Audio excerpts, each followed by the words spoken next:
GREM presenta un espacio dedicado a nuestros orígenes. Bienvenidos a una hora para la reflexión de los acontecimientos que forjaron nuestra existencia. Diálogos con la historia. Un espacio dedicado a nuestros orígenes. Encuentros con nuestro pasado. Diálogos con la historia.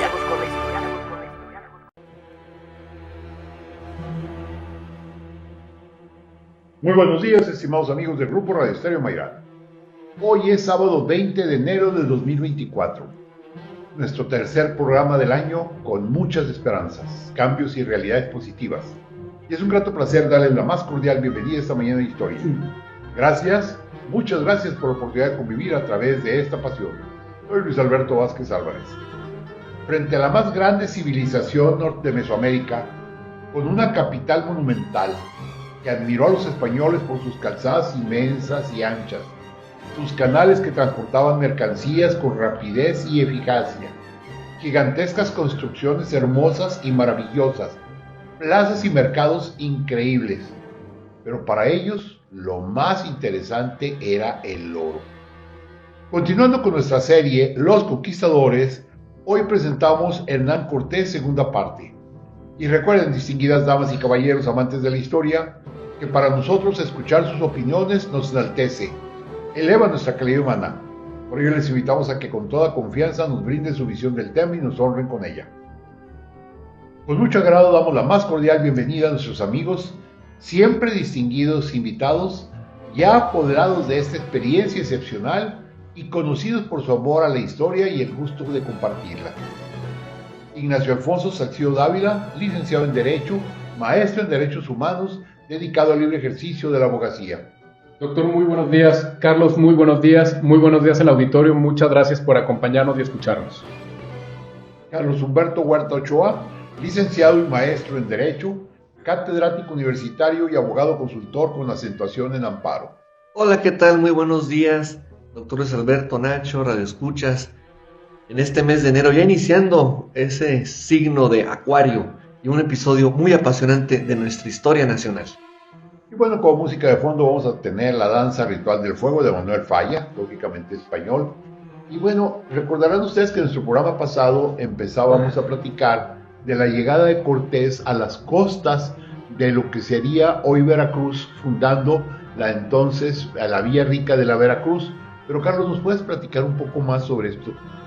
Así es, doctor. Bueno, ya hablamos en el episodio pasado de cuando llega Cortés primero a las costas yucatecas, que se encuentra con otras, no quiero decir la palabra avanzada, pero sí lo es de alguna manera lo que era Jerónimo de Aguilar y este fraile guerrero, que empiezan que son hechos prisioneros, y en lugar de morir, pues empieza la labor de mestizaje, porque empieza precisamente, nos quedamos con el prototipo, con la idea de que el primer mestizo fue el hijo habido entre Malintzin y Cortés, cuando fue precisamente Jerónimo de Aguilar, y con una habitante con una local de ahí.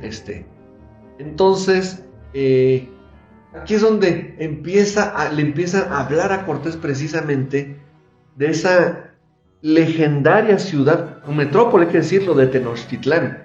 Y hablaremos más adelante cómo queda sorprendido, pero empieza bordeando la costa y llega precisamente a lo que hoy conocemos como el municipio de Veracruz, y funda precisamente allí el primer municipio en América Latina, la Villa Rica de la Veracruz, que ya lo dimos en el programa pasado, que esa alegoría se hizo allá precisamente también en Europa, si no mal no recuerdo. Entonces se funda el primer municipio, o mejor dicho, ayuntamiento, así como en este año. Aquí en Coahuila, como en muchas partes del país, nos renovarán ayuntamientos, no presidentes municipales. ¿Y qué es un ayuntamiento desde el punto de vista jurídico e histórico? Históricamente y jurídicamente hablando.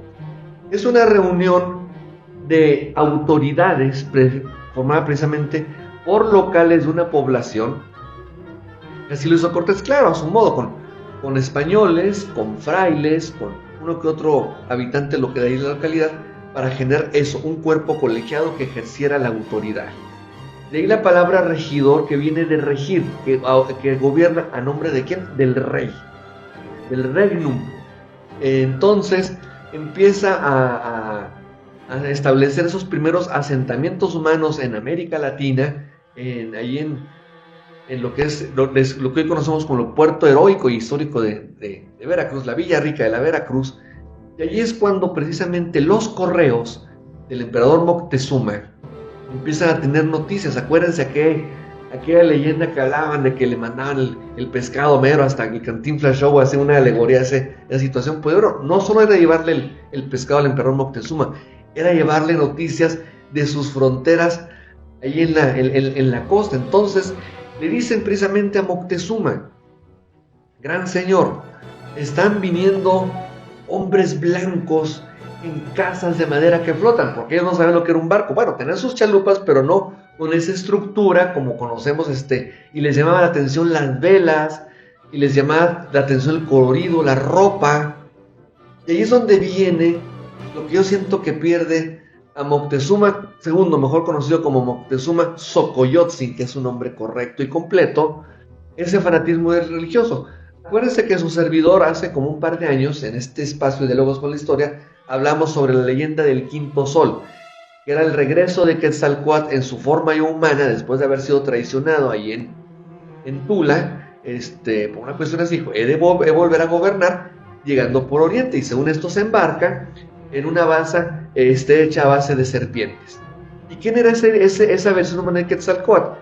Era un poco, no muy distinto a los mexicas, a los aztecas o toltecas, nada más que era un poquitito más alto que ellos, de tez no tan moreno, vamos a decir apiñonado como su servidor, sí, casi un poquito más blanco, y barbado un poco más espeso. Sí, nuestros antiguos mexicanos sí les surgió algo de barba, pero la barba de aquel Quetzalcóatl, o si nos vamos a Yucatán, como lo conocen como Cuculcán, si mal no recuerdo, entonces es Quetzalcóatl que viene a reclamar el trono. Entonces ahí Moctezuma empieza a ser persuadido por en dos bandos, los que le decían: sí señor, pues vamos a recibirlo, pero para calmar su ira, porque se decía que el quinto sol, cuando llegara a Quetzalcóatl, acuérdense que el calendario azteca tiene varios símbolos de varias épocas, agua, tierra, y que iba a ser llegar bajo el régimen de temblor, y no tanto tan literal como los sismos que hubo en diciembre pasado acá en Ciudad de México, en la parte centro del país, no, un temblor de un cambio, un estremecimiento para una nueva etapa en la vida del país. Bueno, del país conocido en aquel tiempo, porque todavía no éramos como nación mexicana, ya lo abordamos el programa pasado. Entonces, y otros que le decían: no, señor, señor Moctezuma, no están alineados los astros, todavía no toca conforme a nuestro calendario y todo eso. Es más, prevemos al contrario ruina y destrucción.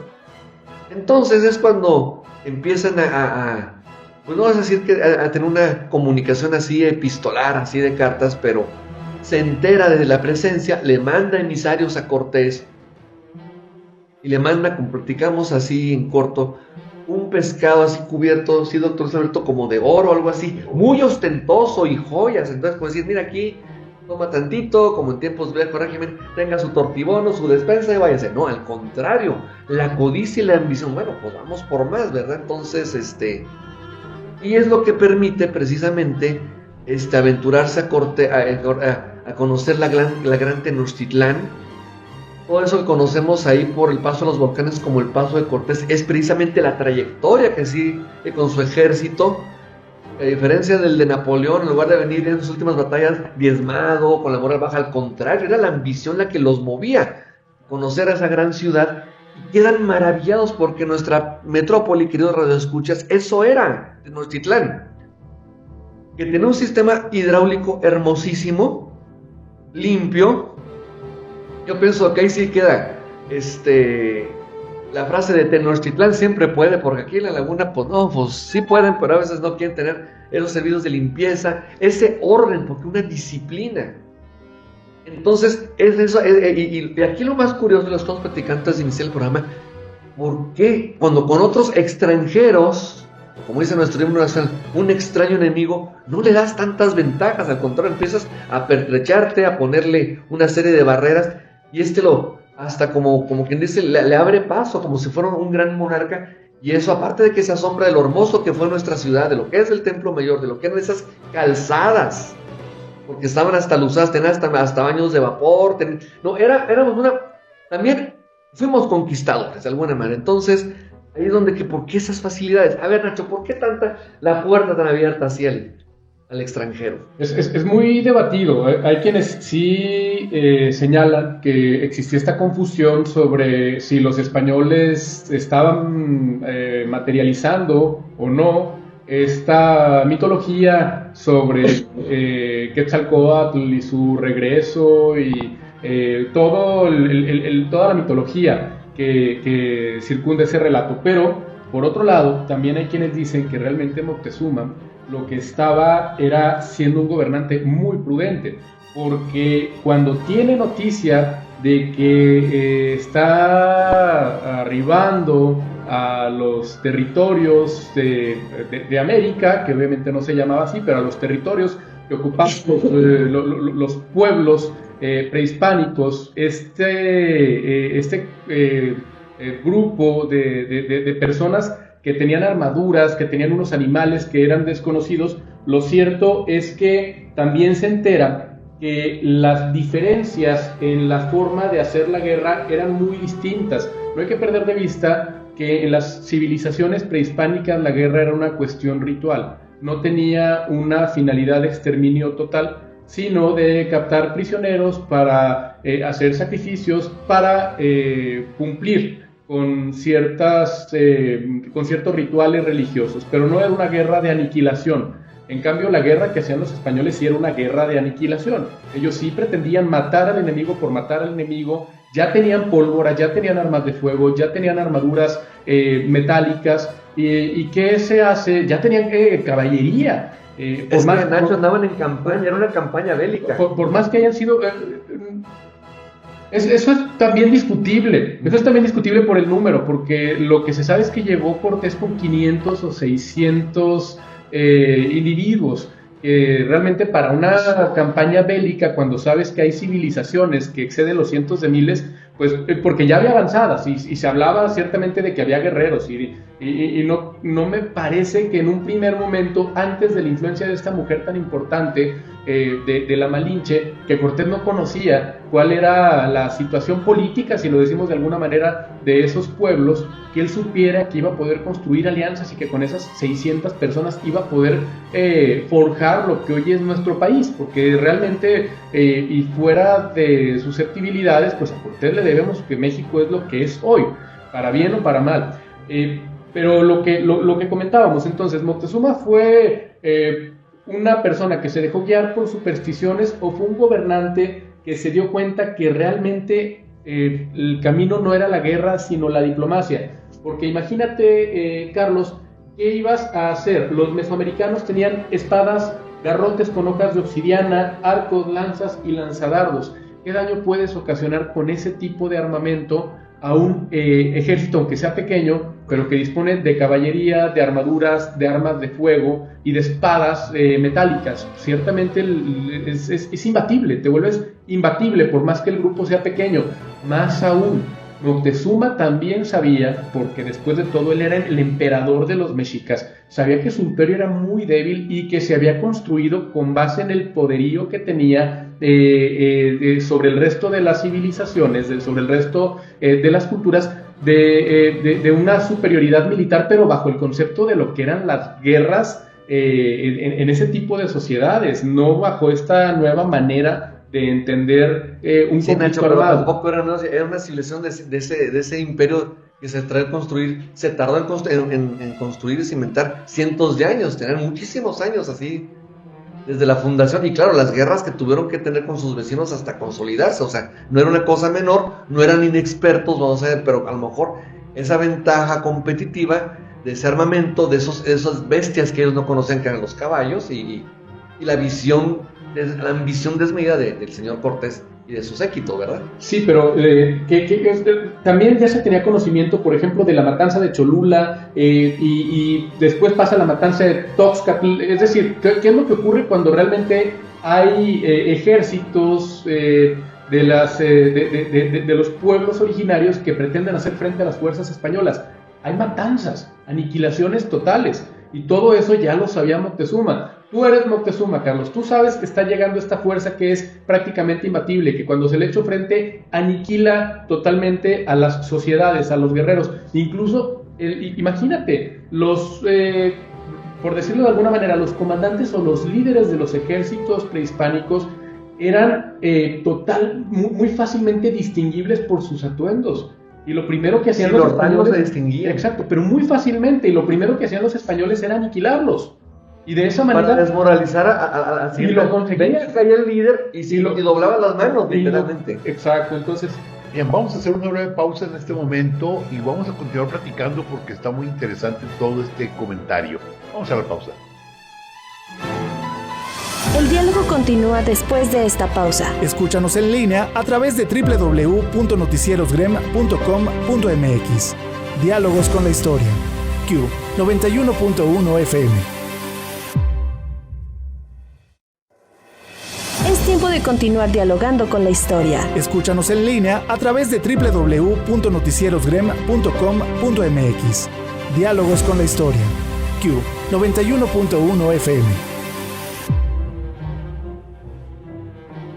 Bueno, miren, es que también en la historia, si nosotros la vemos desde el punto de vista exacto, es aburrida. Yo conozco casos en donde la historia se platica así como con fechas, lugares, tal día, tal hora, en tal lugar, tantos soldados para acá, tantos soldados para allá.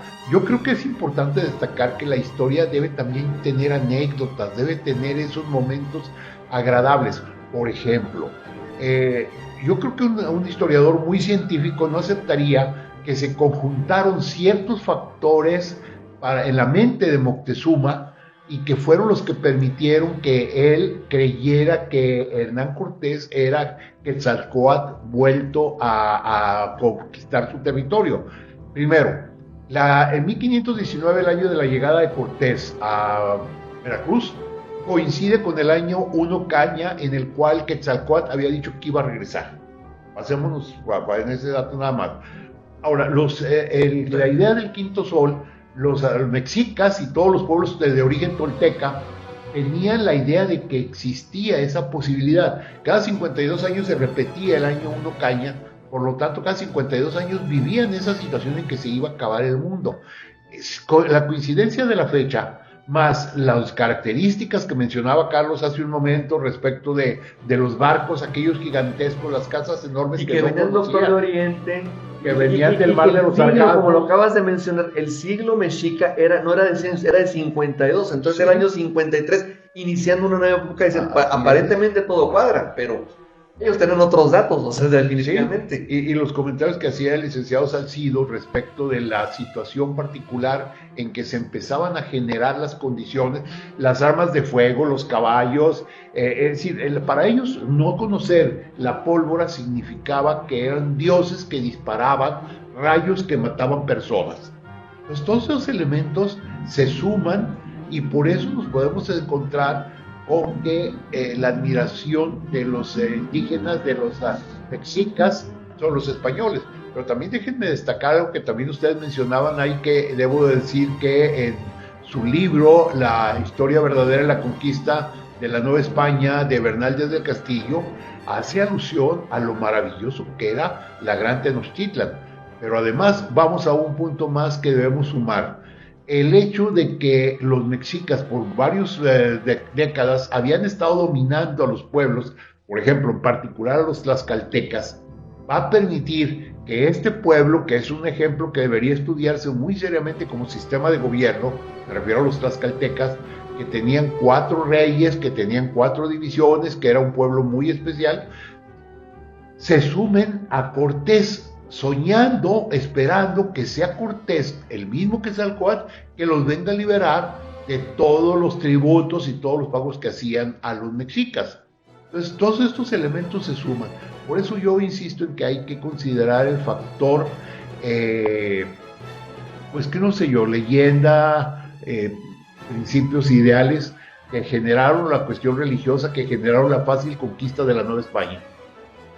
Así es, doctor, pues evidentemente se trata de un conjunto de factores, es decir, no era nada más que se supiera que existía una mera superioridad militar, porque era una guerra que no se conocía, tampoco era que se creyera en su totalidad o que todo el pueblo mexica estuviera convencido de que eran dioses. Había en lo que sería el equivalente a un gabinete entre los asesores de Moctezuma, había quienes le decían, se trata de simples mortales, pero el punto es que ciertamente podemos ver muchas dudas en la manera en la que Moctezuma actúa, y sí podemos ver algunos asomos de debilidad. Viene a colación, por ejemplo, este relato del gran guerrero mexica que fue Cuauhpopoca.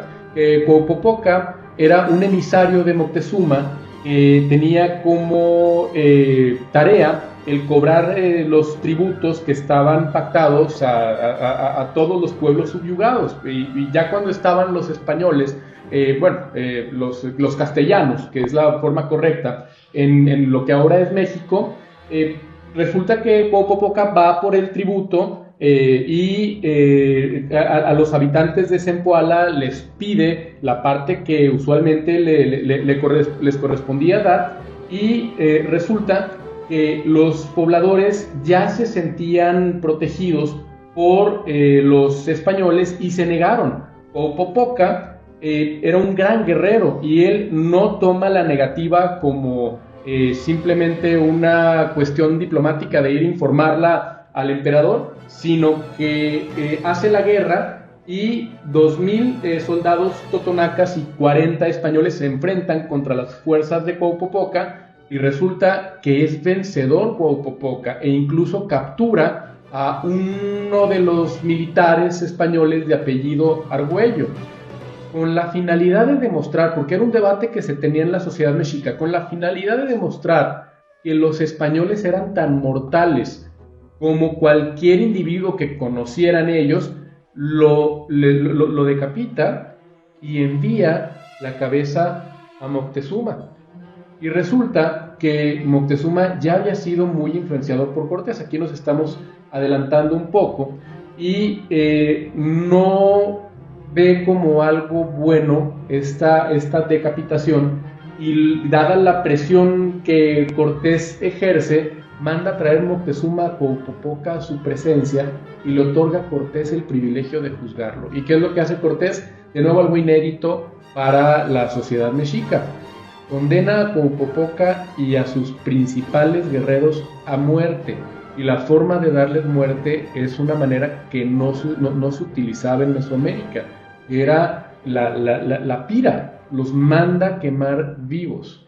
Entonces, imagínense ustedes cuál era el ánimo de la sociedad mexica ya también en contra de Moctezuma.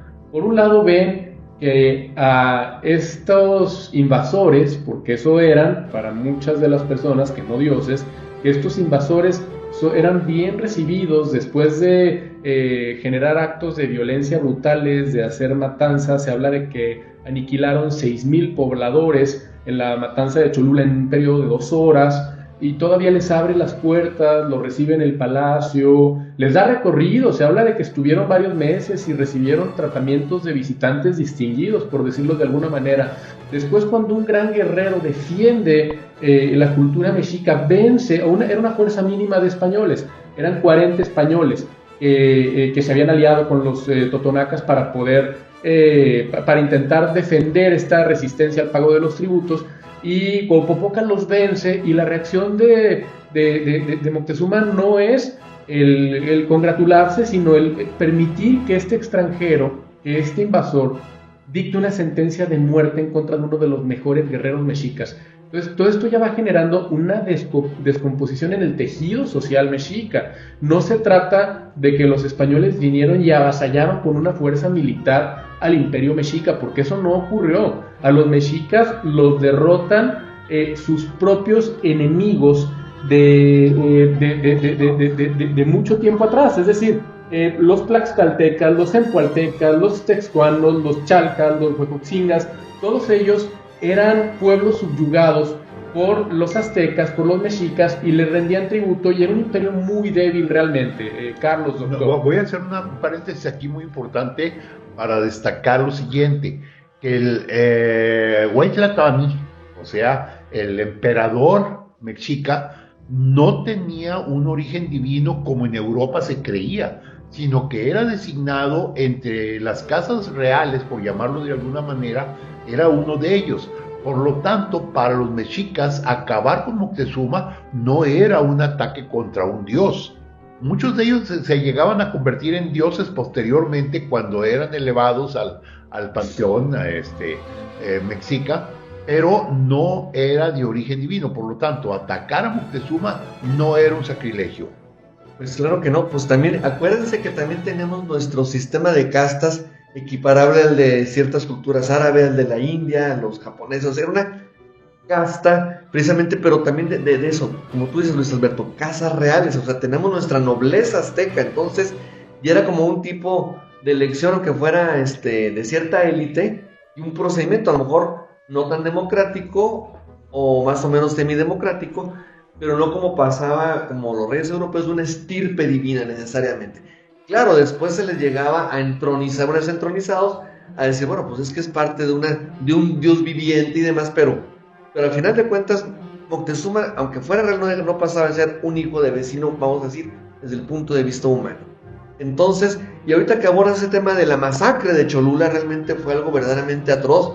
Todavía quedan, ahora que fuimos hace un tiempo por allá, más que todo por la pandemia, todo estaba enteramente abierta al público, esa pirámide donde ocurre precisamente a sus faldas esa masacre, y la dejaron así como un recuerdo. Entonces así los cholulenses pues no tienen un buen recuerdo así de ese evento, pero lo tremendo es toda la alianza estratégica, porque no solo eran los españoles, eran todas las otras tribus y reinos que también se fueron sumando a ese ejército. Entonces ya venían con una gran avanzada, con esa falsa expectativa de que iban a hacer, de que ese Semiquetzalcóatl los iba a liberar de ese cautiverio mexica.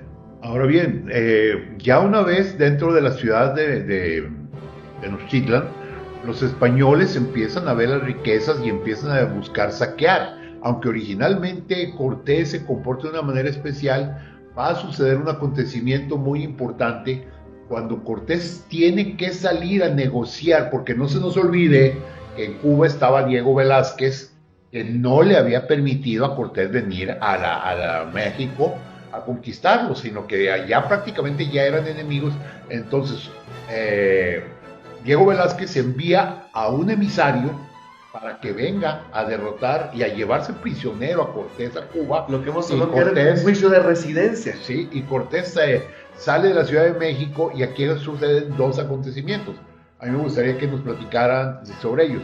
Uno es cuando hay una matanza muy fuerte en la ciudad de la ciudad de Tenochtitlan, y las relaciones de Cortés con el enviado de Velázquez. Así es, doctor, algo muy importante es que este incidente de Cuauhcococa genera que Hernán Cortés ponga cadenas y grilletes al güey Tlatoani. Es decir, lo subyuga delante de toda la población mexica. A partir de aquí también ya se ve una ruptura total en el equilibrio de poder. ¿Por qué? Porque el invasor es ahora quien está dictando las órdenes. El invasor pone cadenas al gobernante. El invasor condena a muerte a uno de los mejores guerreros. El invasor pone una pena que no se conocía, que era quemar vivo a un guerrero. Que un guerrero que estaba luchando por la causa mexica.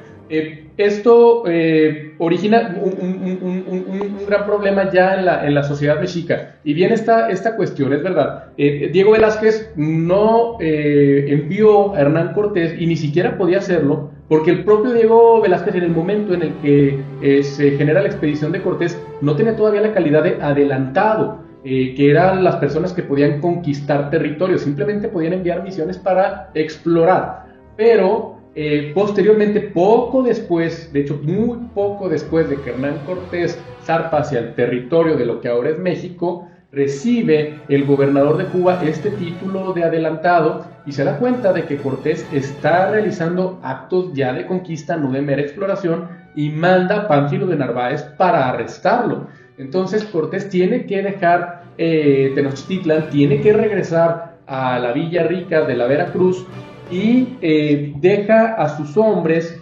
a cargo de la ciudad, y entre ellos el capitán Pedro de Alvarado. ¿Y qué es lo que ocurre? Durante esa época iba a tener lugar una gran celebración de los jóvenes guerreros mexicas. pero los castellanos, los españoles, temerosos de que todo esto fuera una conjura para levantarse en su contra, para una especie de complot, pues reaccionan de una manera atroz y desproporcionada y generan una masacre total durante la fiesta de Toxcatl, durante el mes de mayo. Esa masacre termina ya de generar la ira de la población y se levantan en contra de los españoles y también se levantan ya en contra del propio Moctezuma. Los españoles fueron asediados en el palacio de Axayácatl y el gobernador de Tlatelolco, Izcahuitzin, para su propia protección, y mientras tanto la población procedió a asesinar a los cortesanos que todavía apoyaban a Moctezuma. Ya nos encontramos aquí no nada más con una cuestión de desequilibrio político exterior, sino con una especie de golpe de Estado que se estaba, como dicen los políticos, fuego amigo, ¿no? Al final de cuentas, entonces ya se empieza a desquebrajar toda esa situación. Vendrán otras batallas épicas, como la Noche Triste, la quema de naves, pero eso lo veremos un poquito más adelante. Sí, pues vamos a hacer ahorita una breve pausa y ahorita continuamos con ese final de Tenochtitlan, pero que tiene un momento histórico, que es precisamente lo que acabas de mencionar, Carlos, lo de la Noche Triste. Vamos a hacer una pausa. El diálogo continúa después de esta pausa. Escúchanos en línea a través de www.noticieriosgrem.com.mx. Diálogos con la historia. Q 91.1 FM. Es tiempo de continuar dialogando con la historia. Escúchanos en línea a través de www.noticieriosgrem.com.mx. Diálogos con la historia. Q 91.1 FM. Regresamos a Diálogos con la Historia. Nuestro tema de hoy, Hernán Cortés, ya la segunda parte. En nuestro programa anterior habíamos platicado de lo mismo. Hoy estamos concluyendo ya con la conquista de Tenochtitlan y qué pasó con Cortés después de ella. Con nosotros, Carlos Humberto Huerta Ochoa e Ignacio Alfonso Salcido Dávila, ambos abogados, amantes de la historia, ya los conoce usted. Y bueno, hace un momento el licenciado Salcido nos comentaba acerca de que Diego Velázquez mandó a Pánfilo Narváez a reprimir, por decirlo de alguna manera, a Hernán Cortés porque se había salido pues prácticamente de las órdenes originales. Así es. Entonces, ¿qué es lo que ocurre? Pues lo que comentamos de manera muy breve. Cortés deja Tenochtitlán a manos de una pequeña fuerza española, a mando de Pedro de Alvarado. Ellos muestran ser muy poco sensibles a las costumbres y a las celebraciones aztecas, intentan detener la celebración que implicaba sacrificios humanos y masacran a miembros de la nobleza azteca, pero el propio pueblo también se subleva, matan varios de los intrusos. Cortés derrota a Narváez. ¿Y por qué lo derrota? Lo que pasa es que Cortés aquí también hace uso de sus dotes de político, de hombre carismático, con grandes dotes de persuasión. Convence a la gran mayoría de las fuerzas que iban a arrestarlo de que se le unan, como efectivamente ocurre. Y Cortés regresa entonces más fuerte después de derrotar a Narváez y conseguir aliados a Tenochtitlán el 24 de junio y se encuentra con esta situación derivada de la matanza, de la masacre ordenada por Pedro Alvarado y de toda la insurrección del pueblo azteca. Para estas alturas ya Moctezuma había sido sustituido por Cuitláhuac, que era el nuevo líder azteca después de que Cortés lo liberara de su prisión. Oye, Nacho, por un pequeño paréntesis muy breve, Moctezuma en su momento pudo haber retomado su liderazgo porque fue informado, oye, este Cortés también entre los suyos es un rebelde, y lo vienen a justiciar a través de, entonces, pero aún así se deja llevar, y aquella famosa leyenda de que precisamente es apedreado precisamente por su propio pueblo este Moctezuma, y llegaría precisamente Cuitláhuac en esa línea sucesoria. Así te dejo para que continúes. Sí, no, es muy interesante porque Cortés, como ya tenía, por decirlo de alguna manera, ya tenía como aliado y pretendía utilizarlo como herramienta política Moctezuma, pretende utilizarlo para calmar a la población, pero la población ya no se iba a calmar. ¿sí? Y la propia población se encarga de poner fin a la vida de Moctezuma, sabemos, fue apedreado, esa es la versión histórica unánime, y Cuitláhuac se queda a cargo y organiza una guerra total en contra de los conquistadores. Los españoles quedan atrapados en el Palacio Real de Axayácatl y Cortés consigue huir de la ciudad en una batalla nocturna el 30 de junio de 1520, y de aquí tú nos querías hablar, que es un episodio histórico que queda para la memoria como la Noche Triste, que después bajo el gobierno actual se le dio otra denominación, y mal no recuerdo, la Noche del Triunfo, la Noche desde la perspectiva más de los pueblos originarios y no tanto de los pueblos del pueblo invasor. No, sí, porque Noche Triste es desde el punto de vista estrictamente español. Así es. Sí. Así es, entonces, como tú bien apuntas, precisamente es echado en corrida y con mucha suerte, no que le perdonaran la vida, porque ellos, los aztecas, iban por el todo o nada, entonces huye precisamente, se van en desbandada, y Cuitláhuac era un férreo guerrero, y luego tenía el apoyo de un pariente que era un cacique, que es lo que hemos bautizado en años recientes como nuestro joven abuelo, Cuauhtémoc. Entonces es Cuauhtémoc el verdadero héroe que los echa en corrida, y es cuando esa leyenda que dicen que Cortés bajo un ahuehuete se pone a llorar su derrota. Pero él tenía también, tú lo has dicho, Nacho, era una persona visionaria y estratega. Desarma sus propios barcos, algunos de ellos, otros los quema como una señal. ¿Y cuántas veces hemos adaptado esa figura? Para un hecho en nuestra vida, quedamos barcos, es decir, cerramos un ciclo, por aquí ya no le movemos. ¿Cuántos conquistadores de la historia, Napoleón, Julio César, pueden haber quemado alegóricamente un barco para decir hasta ahí?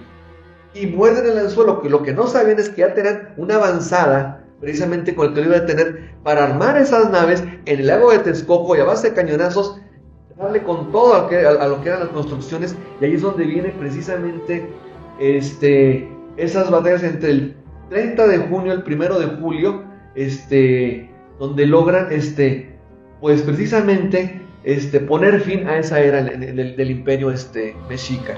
Yo creo que ese episodio es muy interesante que nuestros amigos lo buscaran en una de las obras máximas que hay, que es La visión de los vencidos, de un historiador recientemente fallecido.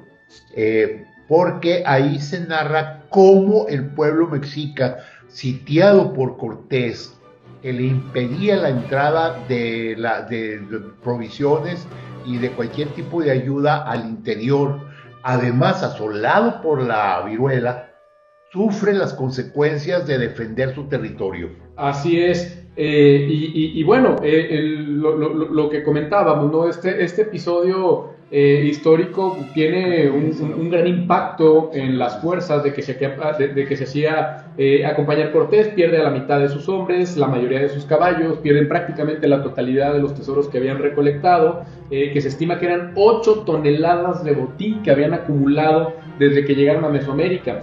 Y antes de llegar a Tlaxcala, después de huir durante este ataque que sufren en la ciudad de Tenochtitlan, Cortés tuvo que ganar una gran batalla cerca de Otumba el día 7 de julio, en donde los aztecas intentaron terminar con los invasores extranjeros, y lo cierto es que casi lo consiguen. Estuvieron a punto de apresar a Hernán Cortés.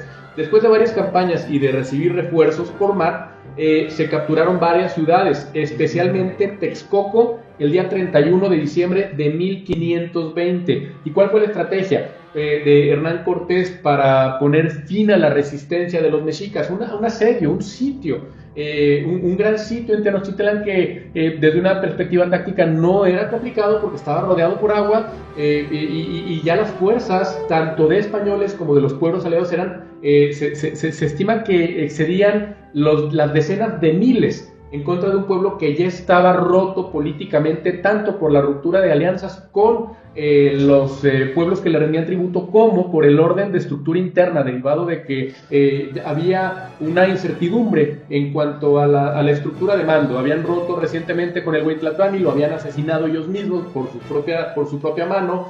Habían nombrado a Cuitláhuac como nuevo líder, y entonces el propio Cuitláhuac posteriormente es sustituido por sucumbir a la viruela. Lo que comentaba el doctor, esta gran pieza de artillería de los invasores, no prevista. Como en su momento con Napoleón, que El soldado del zar fue el invierno, acá fue esa enfermedad que era la viruela, entre otras enfermedades venéreas que también traen estos españolitos. Entonces, nada más aclarando, no dije el nombre del autor recientemente fallecido de La visión de los vencidos, Miguel León Portilla, un gran historiador, perdón, nomás quería aclarar eso. Claro, adelante. Claro, entonces, pues resulta que Cuitláhuac sucumbe y se dice que más de la mitad del pueblo mexica sucumbe a esta enfermedad. Y así es, bajo estas condiciones, en abril de 1521 Cortés comienza el asedio final de México, Tenochtitlan.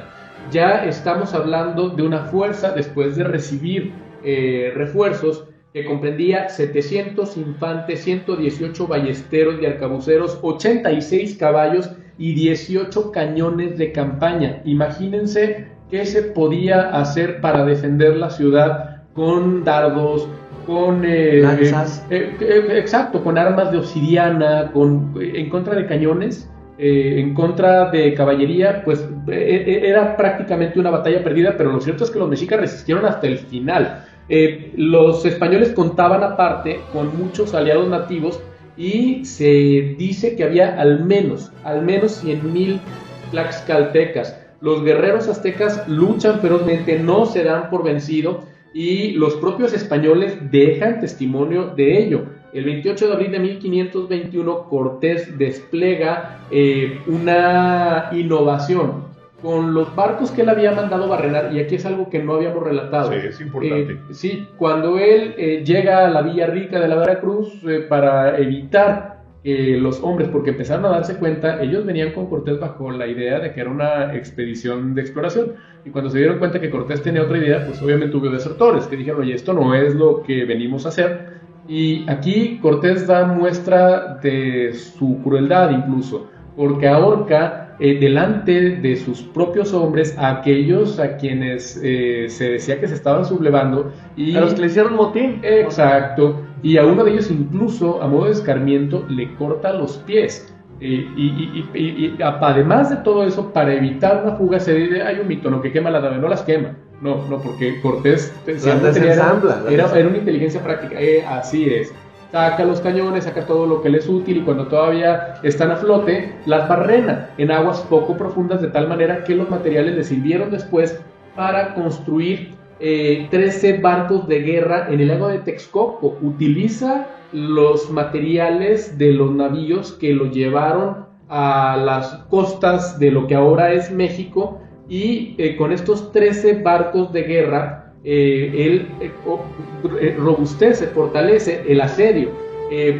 Pudo contrarrestar los muchos miles de canoas nativas, bloqueó las 3 calzadas principales que unían la ciudad con las orillas del lago de Texcoco, y cada bergantín llevaba 25 hombres más 6 que portaban ballestas y arcabuces.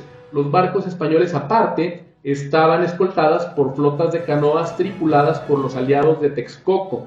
El asedio dura 93 días, y finalmente el día 13 de agosto, sin alimentos y sin armas, Cuauhtémoc se rinde.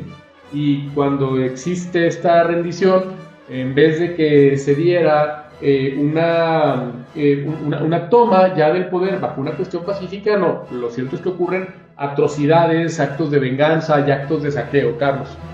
Actos de saqueo, violaciones de nuestras mujeres. Pero hay un detalle muy curioso.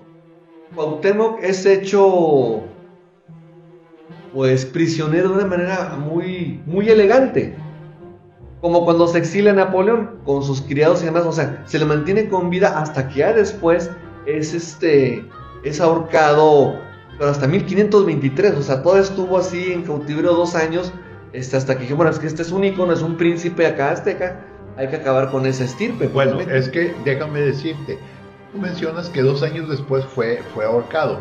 Lo que sucede es que Hernán Cortés, que es nuestro personaje central ahora, no se conforma con la caída de Tenochtitlan. Deja, una vez establecida la gran Tenochtitlan, deja un gobierno español y quiere conquistar más territorios, e inicia inmediatamente una expedición hacia otros lugares, viajando hacia el sur de lo que hoy es México, y buscaba conquistar particularmente las Iberas, que sería lo que hoy es Honduras, donde había una serie de actividades muy interesantes Y es ahí cuando él, viajando rumbo a sus nuevas conquistas, le estorba a Cuauhtémoc, y es cuando lo ahorca.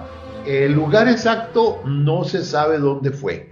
Hubo una historiadora ya por los años de 1960, si mal no recuerdo, que dijo que había encontrado los restos de Cuauhtémoc, pero en la realidad era más una cuestión de carácter publicitario que otra cosa, porque nunca se pudo comprobar que realmente fueran los restos de Cuauhtémoc. Sí, un efecto mediático, doctor. Pero sí es importante decir que de ahí siguen otras campañas de Cortés. De ahí se logra el título de Marqués de Oaxaca. Así es. Se va hacia las Californias, donde ahí conocemos ahora como el Mar de Cortés. No, digo, la ambición era desmedida, la codicia. Y aunque su final, en un reintento él por volver a conquistar sus territorios y demás, terminó derrotado, terminó señalado, polémico entre la muerte de su esposa. Creo que Nacho trae un dato, ¿verdad, Nachito? De la presunta muerte de la esposa. Sí, lo que pasa es que, existe esta... ¿Leyenda? Es una leyenda o es una cuestión dudosa sobre si era tan cruel. Digo, sabemos que cruel sí era, pero como para asesinar a su propia esposa. Lo cierto es que ella llega a estos territorios en los que Cortés estaba realizando estos actos de conquista, y de un día para otro amanece muerta.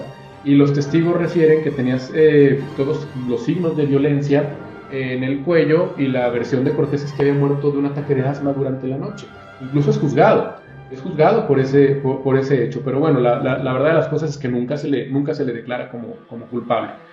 Sí, un aspecto interesante de Cortés es que fue el que dotó a España, al Imperio Español, de la perla más preciosa que jamás en su historia ha poseído. Lo que más tarde se llamó la Nueva España y lo que hoy es nuestra patria, México. Digamos que Cortés, con todo lo que tuvo, con todo lo que hizo, no fue reconocido en vida. De hecho, yo creo que incluso hoy en día no está tan bien reconocido como el genio militar conquistador que fue. Así es, hay mucha polémica. Incluso se puede decir que Cortés sentía un apego por el territorio conquistado, porque uno de sus últimos deseos era que lo enterraran en Coyoacán.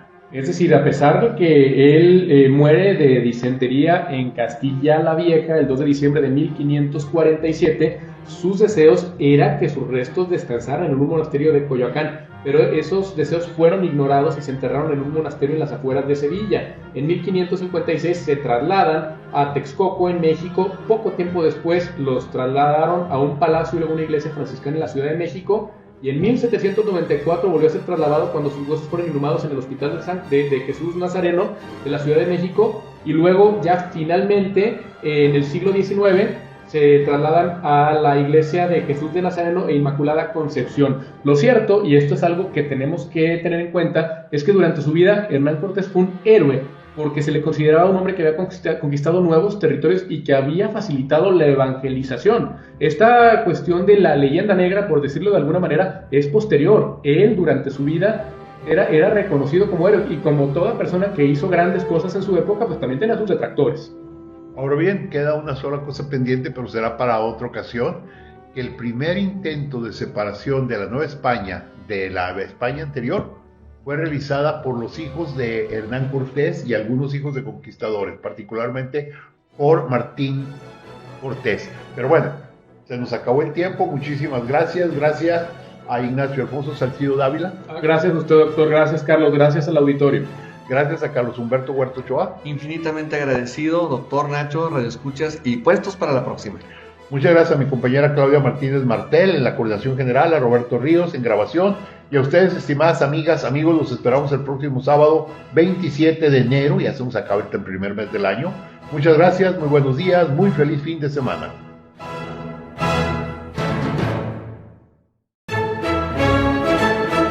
GREM presentó Diálogos con la Historia. La charla concluye por esta semana, pero nuestra raíz es extensa, por lo que te invitamos a debatir el tema en nuestra próxima emisión. Encuentros con nuestro pasado. Diálogos con la Historia.